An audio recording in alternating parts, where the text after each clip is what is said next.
গোকর্ণঘাট মানবকল্যাণ blood ফাউন্ডেশনের উদ্যোগে free blood group campaign অনুষ্ঠিত। মানবতার কল্যাণে আমাদের পথ চলার অঙ্গীকারকে সামনে রেখে গতকাল শনিবার ২৪ আগস্ট ২০২৫ গোকর্ণঘাট মানবকল্যাণ ব্লাড ফাউন্ডেশনের উদ্যোগে একটি ফ্রি ব্লাড গ্রুপ ক্যাম্পেইন অনুষ্ঠিত হয়। বিকাল ৩টা থেকে ৪টা পর্যন্ত আমিনপুর মার্কাজুল বহুস আল ইসলামিয়া মাদ্রাসা প্রাঙ্গণে অনুষ্ঠিত এই মানবিক কার্যক্রম পবিত্র কুরআন তেলাওয়াতের মধ্য দিয়ে শুরু হয়। ক্যাম্পেইনে মাদ্রাসার প্রায় ৬০ জন শিক্ষার্থী অংশগ্রহণ করে বিনামূল্যে রক্তের গ্রুপ পরীক্ষার সুযোগ পান।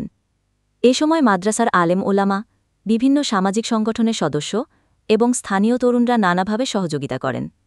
অনুষ্ঠানে উপস্থিত ছিলেন সংগঠনের সভাপতি মোহাম্মদ মাহফুজুর রহমান পুষ্প, সাধারণ সম্পাদক মোহাম্মদ সোহরাব মিয়া, কোষাধ্যক্ষ জাবেদ হোসেন রনি, ধর্ম বিষয়ক সম্পাদক মহব্বত আল এহসান, সদস্য মুন্না, দিন আমিন ও মোহাম্মদ ইব্রাহিম।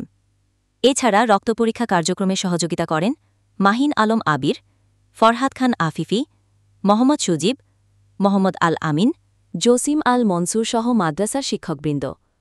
সভাপতি মোহাম্মদ মাহফুজুর রহমান পুষ্প জানান, পূর্বের মতো এবারও দেশ বিদেশে থাকা সদস্যরা পরামর্শ ও শ্রম দিয়ে সহযোগিতা করেছেন।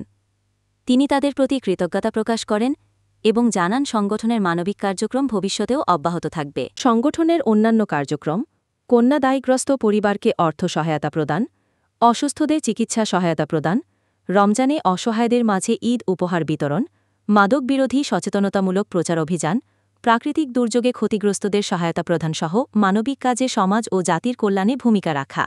ভয়েস অফ ব্রাহ্মণবাড়িয়া 24 সংবাদে সারাক্ষণ।